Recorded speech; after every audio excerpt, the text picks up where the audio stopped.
It's the Security Weekly News. Welcome to the week of 6 July 2025. I'm Doug White, and welcome to the show. Sorry I was out on the last show. We had a sudden and fun emergency vet visit, and I was very grateful to the wonderful Aaran Leyland, who took over on a moment's notice and probably gave you a better show anyway. But my cat is on the mend. We got spying on your kids, bank robberies, Qantas, living off the land, sudo, hunters, Aaran Leyland, and more on the Security Weekly News. This is a Security Weekly production for security professionals by security professionals. Please visit securityweekly.com/subscribe to subscribe to all the shows on our network. We interrupt our program to bring you this important message. It's the show that keeps you up to date on the latest security news twice a week. Your trusted source for accurate security information and expert analysis. It's time for the Security Weekly News. Imagine a world where every threat, ransomware, supply chain attacks, zero-day exploits, is stopped before it can even begin. ThreatLocker makes that world a reality with a zero-trust approach to cybersecurity. By giving you granular control on every executable that can happen in your environment, ThreatLocker protects your business around the clock. No more guessing, no more gaps, just rock-solid protection that keeps your operations running smoothly and your data secure. Discover how ThreatLocker's least privilege approach can safeguard your organization against known and unknown threats. Take the first step toward total peace of mind. Visit securityweekly.com/threatlocker today. I'm Doug White, and it's the Security Weekly News. Don't forget to hit like, subscribe, and leave a comment, or I'll become your new CISO and begin a reign of terror, the likes of which the world has never seen. So just keep that in mind.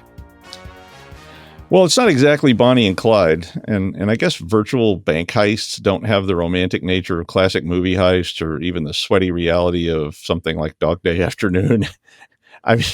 I mean, notice how all my references are to movies, since I don't have a lot of actual experience with actual bank robberies. I've never been in a bank robbery. I've never investigated a bank robbery. So it's just, movies. But I presume in real life, there's a lot of screaming and voiding of various biological orifices kind of stuff. I always, that would be or I don't know, maybe it's just some sweaty guy walking out with a bag with a dollar sign on it. I don't know. I'm sure some of you have been in bank robberies or investigated them, but I do know that virtual crime is a lot easier than walking into Morgan Guaranteed Trust with a shotgun. So hackers stole nearly $140 million from 6 different banks in Brazil. Were they wearing ski masks, or was it more of a Tim Roth and Amanda Plummer type of action? Hey, honey bunny, kind of thing. Well, no, it was none of those things. Basically, they used credentials that belonged to an employee from a third-party company called C&M. C&M, if you aren't familiar with them, is a company that provides financial connection tools. So I guess connecting various financial entities to each other. Now, you might think I'm about to rant about the reuse of passwords and account information, but this wasn't even that. They bribed the guy. They literally bribed the employee. And the employee, apparently, whose name is probably John Q. Sucker, sold his corporate credentials to C&M that would allow you to log into C&M for $920. And since the C&M credentials are the company that's providing your financial connectivity solution, well, you can kind of guess how that went. So the employee logged in. I mean, the employee actually did all this. I mean, so the bank robbers themselves, they don't even need a shotgun or a ski mask. They're just like, yeah, you go rob the bank for us, okay? And we'll give you $920. But basically logged in, the hackers were on another site giving them instructions. And they eventually paid another $1,850 to the person so they could steal $140 million. Now, a similar approach like this was used against Coinbase as well. So, I mean, look, this is people going after the weakest link.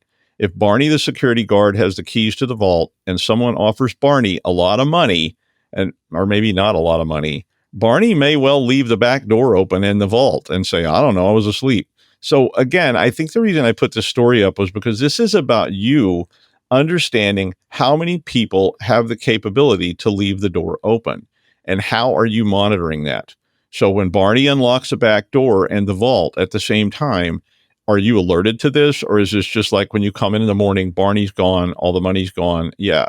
I mean, is there some sweaty person sitting in a one bedroom without air conditioning right now thinking about, they know the root password is Gandalf Frodo and I could sell that on the dark web and get some money for it because, of my meth problem or what have you. So you may want to think about, this is all about these data flows that Josh talks about all the time. And you might just want to start revisiting that in terms of, what if it isn't a stolen credential? What if the person is literally selling it and they have access to all this? So think about that. Now, I don't do a lot of breach stories these days as there's so many, and we could just do Breach Security Weekly twice a day and report them. But I did want to use this story about Qantas Airlines, who is being extorted by someone after an attack that potentially exposed 6 million customers' data. Now, this attack was disclosed on the 1st of July, and Qantas said they saw unusual activity in a third-party system and that the breach exposed names, emails, phone numbers, date of birth, and frequent flyer numbers. No financial information, but we all know that this leads to massive spear phishing attack on your customers. So it's believed this may be part of Scattered Spider, which we've been reporting on a lot recently. Scattered Spider tends to target an industry. This is exactly how they operate and so forth. But my point is, you probably need to start, if you don't already, having a threat risk profile for this kind of thing. And you probably do, but maybe you over there in the corner looking sheepish do not. So do you know, and this is sort of this first story too, do you know what customer and employee data you collect? Do you know where it is? Do you know where the backups of it are? Do you know who has access to all of that and so forth? Is Barney, again, got the keys to the kingdom? I mean, it's just another one of those risk issues that you really need to get a handle on in terms of your data flows and who has root access or even just read access, because you don't even need root to get this stuff. If you have read access, you can get it. So you probably want to start thinking about this before you have to deal with it, because you're eventually going to be standing on the podium with lots of press people going, who knew what, when, and who did what to whom. So maybe take some time and develop this. Like, what do you have? Who or what can access it? How can I segment it further? And is my database password Gandalf Frodo still? And that guy named Tim that we fired last year for constantly bringing in tacos made with cat food as a joke and leaving them in the fridge, maybe just decided to sell the password for 11 euros and a bus pass. But, that doesn't mean there can't be 0 days and credential compromise and SQL injection. What's your exposure? You probably need to have all this down in a folder before, this happens and everybody's running around with their hair on fire. Living off the land. Yeah, I can't do that. I mean, if that shawarma cart on 51st Street closes, I'll probably just starve to death, like standing there going, where's the shawarma? I mean, I know some of you can get dropped in the middle of Australia naked with only a Post-it note and end up building a feudal empire in a few weeks, but yeah, not me. I mean, I have to get a cab if it rains. I mean, it takes 2 hours every day just to do my hair and makeup, not to mention fitting into these Spanx. I mean, wait, this is virtual living off the land. Can we just cut that first part out in post? Yeah, about the Spanx, but yeah, or maybe Spanx would like to sponsor the show. I don't know. But anyway, Nord Dragon Scan uses living off the land techniques. And if somebody in your organization goes to secfileshare.com and downloads a RAR archive, which looks like a Ukrainian government document, so probably nobody in your organization is going to do that, but they might do something else. Basically, this thing triggers an LNK shortcut that runs the Windows utility mshta.exe. So nothing so far is going to trigger a signature analysis. They download a file, it's harmless, it triggers this stuff, and it basically ends up retrieving an HTML application called 1.hta, which that might trigger something, it might not. It also copies a legitimate PowerShell.exe binary to the doc folder and renames it to install.exe. That allows it to hide as a sort of normal looking thing. And then it downloads a benign decoy, which makes the victim think, hey, there's nothing to see here. I'm actually looking at this file I thought I downloaded in this RAR, but the malicious payload is now already running in the background. I mean, this is living off the land. That's what this means. If you aren't familiar with that term, it means using things that are already on the system to execute tasks, side loading, all this kind of stuff is living off the land. It's fileless malware. So, I don't need a compass and a jar of bear fat, just some handy executables that are already on the system, and they let me sideload it. They let me run whatever I want and so forth. According to this article, 84% of enterprise attacks are currently reported as using the abuse of legitimate tools, because we have all this signature analysis stuff, and the signature analysis stuff is going to catch us. So why not use things that are already there? I mean, if there's a pistol laying in the drawer of old Gil's office and I can just go in and get that, I don't need to beat the metal detector, and I think most of this tracks back to a user running it, of course, but it is worth thinking about how to avoid these living off the land attacks and think about how that could impact you. It's a tricky thing to stop. Oh my God, no. Say it isn't so, Joe. 2 local privilege attacks exploit vulnerabilities in, it can't be, but it is, sudo. Our buddy, the ubiquitous Linux tool that allows users to operate as root temporarily. It has flaws. Imagine that. I mean, of course, the biggest flaw in sudo, in my experience, was always admins who just put every user in the sudoers group. I mean, we saw that over and over again. It's like it's bad to, it's bad to run as root. Like, yes, I agree with you. But we put everybody in sudoers. Oh, so you basically said everyone can run as root anytime they want, as long as they know their own password. Yeah, don't do that. I mean, if you're going to do that, you might as well just have a root password, Gandalf Frodo, and let everybody know it. I mean, it's ridiculous. I've seen this so many times. They have 2,000 users in the sudoers group, and I'm like, why are all these people in sudoers? And they're like, oh, that's the only way they can install stuff on the server. Why are they installing stuff on the server? Anyway, 2 bugs were found. One of them is critical. Both of them have been patched as of sudo version 1.9.17 P1. Do you even know your sudo version, bro? I mean, the 2 flaws can allow elevation of user privileges. Sudo allows elevation of user privileges even when it's not flawed. But it also could allow unintended execution of command, according to Black Duck. I think one of our alumni is actually maybe owns Black Duck. I met them once. They were going to give me some money. Hey. But I mean, just to be honest, anything involving sudo is extremely dangerous. I mean, this is basically the root password, even easier. They don't have to remember that long root password you set up. They can just type sudo in their own personal password and they're in. So, you might want to type sudo minus capital V today and find out if you have an old version of sudo and make sure that's patched up. It could be. How often do you patch your servers, bro? But I mean, anyway, sudo patch that up. And sudo make me a sandwich, and sudo give me your root password, or sudo reset the root password. Sudo password. Yeah, that's a good one. Wait till somebody types that for fun. Malicious pulls. Okay, yeah, modern lingo could get complicated. Like, what the hell? I mean, you see those terms like that, you're going, what is that? I knew what it meant, but this story reminds us again that we need to have mechanisms to validate and isolate libraries and other code before it hits the streets. Now, we used to call this prod and dev. So if I wrote a module, it had to have all sorts of vetting done by all sorts of people, and they had to have signatures on a sheet of paper that was attached to this before I even tried to commit it.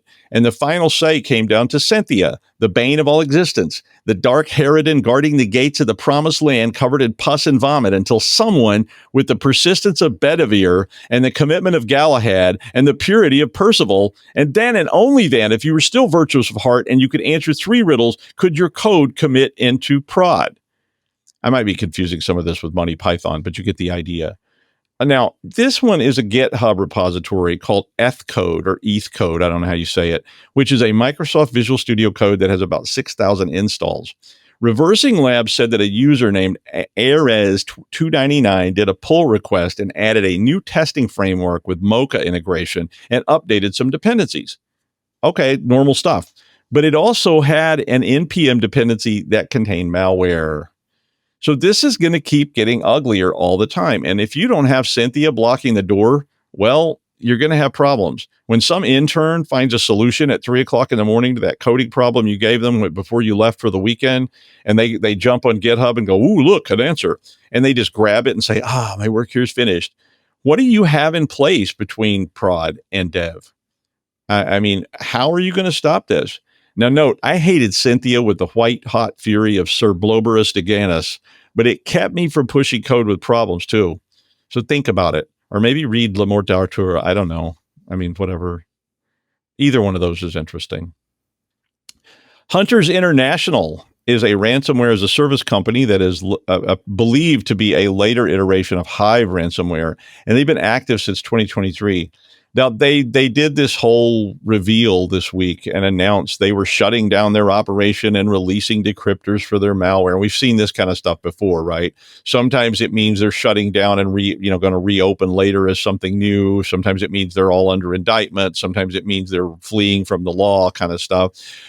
Or in this case, it's just basically them trying to act all, we're such good guys, we're going to shut this operation down and give you free decryptors, but we're actually going to do something else evil. This group's been extorting now leadership and employees directly.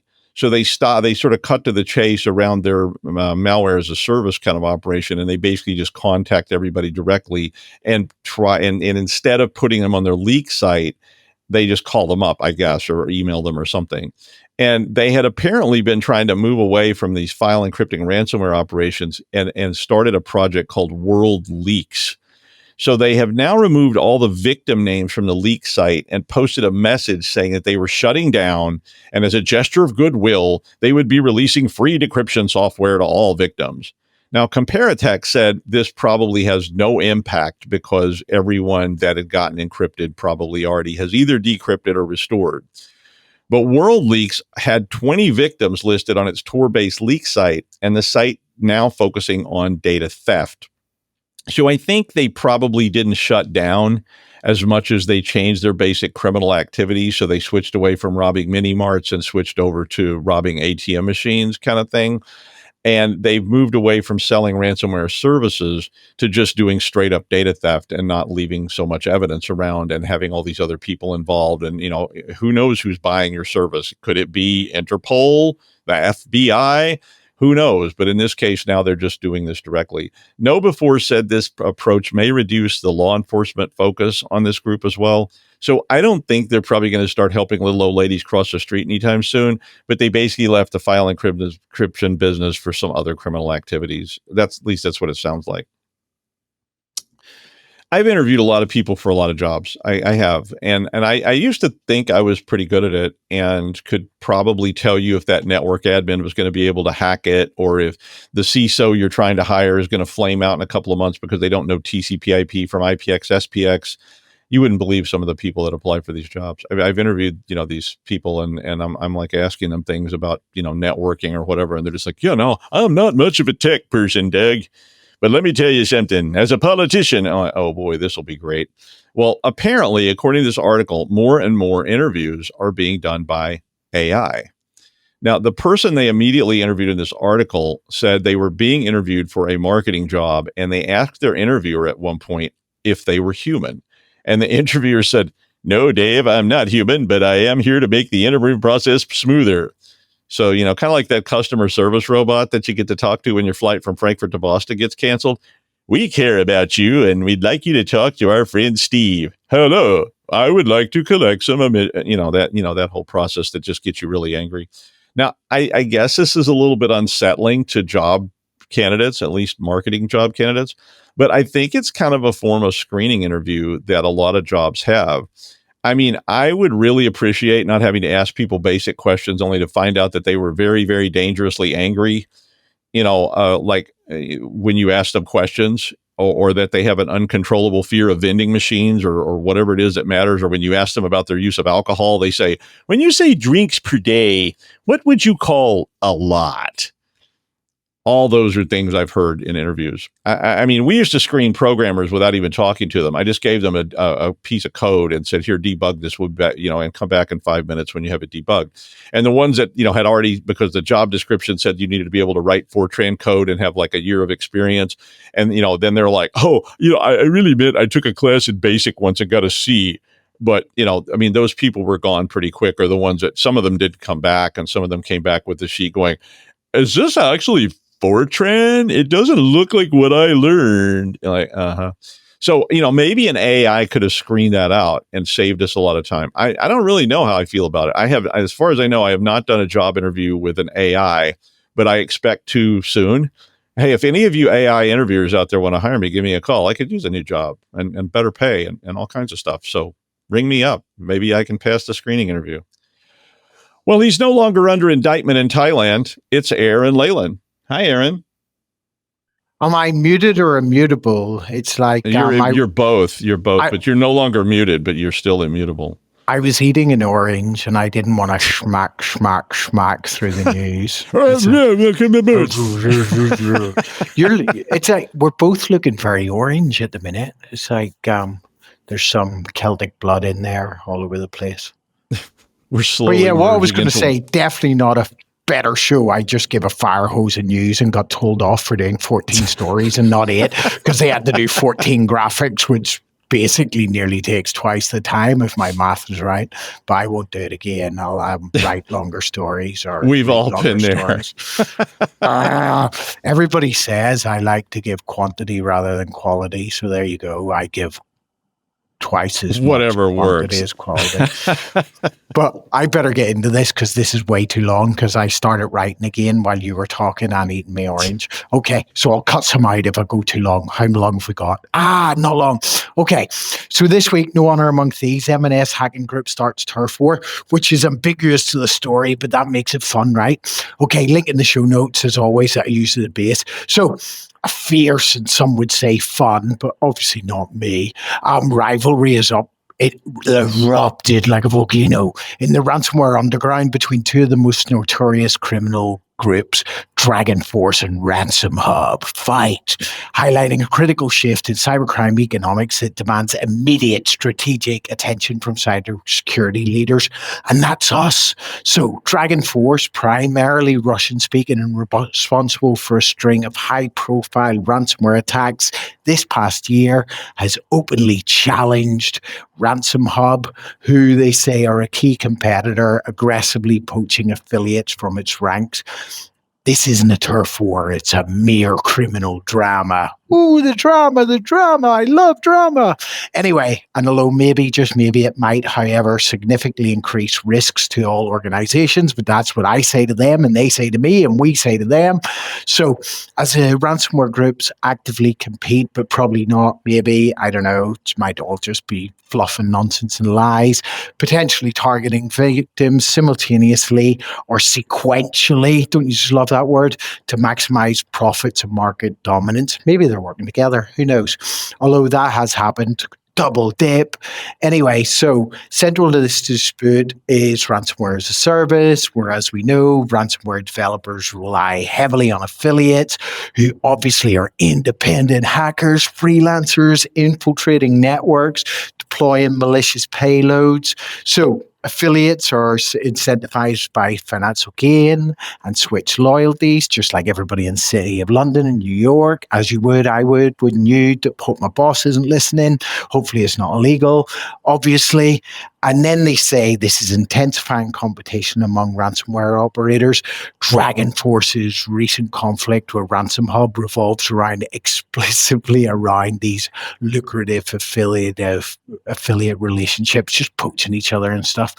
So aggressively recruiting like OpenAI and all them stealing each other for like $100 million. Someone can have me for a lot less than $100 million. Someone could make me quiet for a lot less than $100 million. But anyway, ransomware has triggered retaliation, including public sabotage of infrastructure, escalating tensions that threaten to spill into, they say, destructive and unpredictable attacks. Aren't they all? Otherwise we'd know they were there, right? The real world consequences of this rivalry were starkly illustrated by M&S. Doug talked about M&S, English-speaking scattered spider, but that story actually has moved on from my famous Asian trip, which was more cultural than you would imagine. So, as we know, initially breached M&S Scatter Spider, that is, and then passed it on to Dragon Force. So that moved on while I was away and not reading the news. Who executed the ransomware attack, so they say.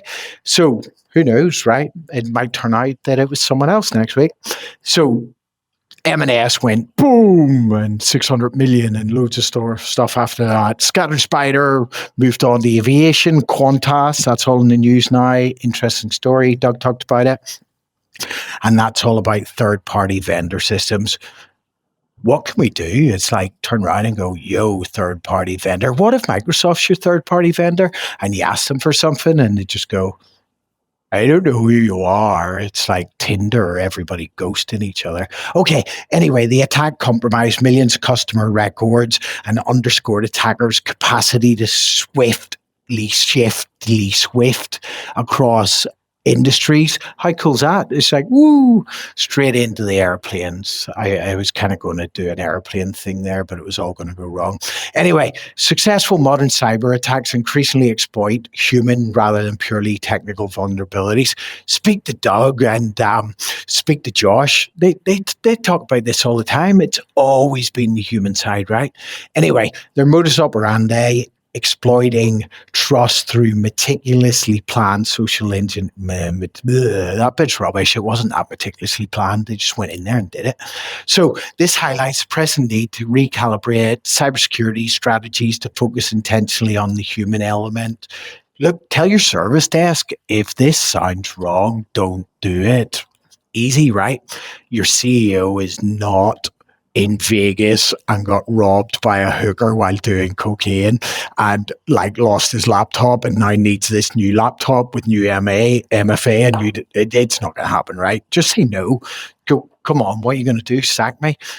Anyway, cyber criminal groups like Dragon Force, Ransom Hub, Scabbard, Spider collaborate across borders and fight like bitch dogs for sharing resources and expertise to enhance their collective capabilities. The result is significantly heightened threat level characterized by adaptability, skill, and speed of execution, just like me. So traditional reactive and siloed defense strategies are not equipped to handle this new reality. They say it's not that new, it's old, it's just come back, it goes in cycles. So the volatility or funsies introduced by the ransomware group rivalries further compounds the challenge. As they say, the article said, historically, ransomware gangs operated under unspoken rules designed to keep targets and operations distinct, whatever, balls. Anyway, however, the current feud demonstrates that these boundaries are collapsing if they were ever there. At least today they are. Then they will case in third base tomorrow or something like that. Okay, so, but this is cool, interesting. With groups willing to attack the same victim multiple times, each demanding separate ransom payments. Look, if you're going to pay a ransom, you might as well pay many ransoms. And I'm sure you all know my thoughts on paying ransoms. But anyway, these organizations face stark new reality, old reality, just reality. Paying a ransom no longer assures relief, did it ever, whatever. So in fact, it may invite further demands from competing actors. We always said, look, they're going to double dip. These aren't good people. These aren't good people. They're coming back after you. They'll bring their friends and then they'll leave you in a gutter in Vegas like me. No, it wasn't me. I mean, like Doug, it was someone. No, it was no one in the group. It was that movie. Anyway, okay, do we blame them?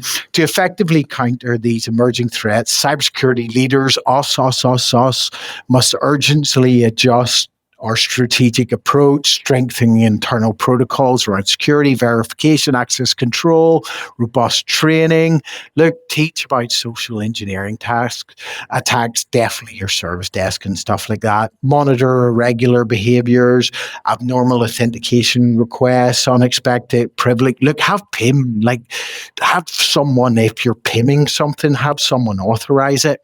Look, typical indicators of a stealthy attacker or APT stroke chop nation states. That's what they do. Okay, anyway, looking forward, ransomware groups will continue refining their methods. They'll move on. Chatbots, AI, social engineering, sophisticated psychological manipulation, which they've always done. Raising the bar. Nah, they're not raising the bar. They're just doing the same stuff over and over again, round in circles. Anyway, do stuff, fix stuff, incident response, robust. Look, can your teams handle multiple simultaneous ransomware attacks? Answer's definitely probably no. And if it's not, write to me and tell me who you are and tell me what you're doing. Okay, look, human-centric breaches in real time. Look into it. Adapt quickly. There you go. Fun and games. No honor among thieves, which is how I want it maybe. I don't know. To be honest, I want to see a ransomware celebrity death match where they just get together. That was a cool show series, obviously a cartoon, not in reality. Anyway, go do cyber stuff. Peace out, party people. Thanks, Aaron. Yeah, you were going today. Quantity, fire hose, all good. Thank you. No quality. Hey, parents and corporate officers, I know you're concerned about what little Jimmy and little Jam are doing, and corporate officers are concerned about where are my employees and what are they doing. And I can't quite imagine being a teenager now. I mean, if your parents could track your car and see where you weren't, that you weren't at the movies seeing that 35 millimeter print of The Sound of Music, and you'd rather spent 2 hours in a field out in the county somewhere drinking champagne out of plastic Dixie cups with your friend Patty, well, it would be weird, but I get it. So an app called Cat Watchful, which I was like, oh, okay, I could use that. Doesn't apparently watch your cats though. It's an app that's supposedly invisible, that's going to hide on the phone, and I guess it uploads lots of data to the cloud, and parents and or corporate officers can then track where people are going. Sounds a lot like Pegasus, which was, spyware basically, but it apparently also has a security flaw that allowed a researcher to download a whole bunch of data about the users who were using the covert app to monitor phones. So Cat Watchful makes a big fuss about stealth and security of the app, and they claim that the app is legal and it's intended only for parents who want to monitor what their kiddies are up to online. Of course, that could extend to corporate officers and, say, evil dictators who want to monitor the press, et cetera, et cetera, et cetera. They all claim that the app cannot be detected, they cannot be uninstalled, and it is invisible. It cannot be closed. And only you and only you can see the info. And I mean, I think some of that might be puffery, that they use that term puffery in the marketing game. But the app, which apparently is indeed invisible to the phone's owner, has a backdoor, which would allow the user to uninstall it by inputting the numbers 543210. So you might want to try that. You have to put that into your phone app keyboard. But that sounds kind of bad. But then apparently this researcher was able to data dump the site using an SQL injection. And I'll be honest, this type of spying has a great deal of potential to be bad, both for parents, for kids, and for, of course, anybody. I mean, I get it. You want to protect your kids, and I have a kid, and I was, felt the same way. But be careful with stuff like this. Just like anything that's uploading data to the cloud, somebody may get interested in this from another perspective. The company may decide to sell this information, or maybe they just didn't secure it properly. And now that your kid's data is getting captured by who knows whom. So, research these things carefully before you install something like this on your kid's phone, and think back to when you were a kid and how you would have felt if your father was having a drone follow your car on a date. I mean, well, actually, if you think back, you'll probably never let your kids leave the house, but you get the idea, right? So be careful out there. And that is the news. I will be doing interviews at Black Hat in August, so if you are interested, buy one. I can give you the contact information if you reach out. Thanks, Aaron, and I will see you next time on the Security Weekly News.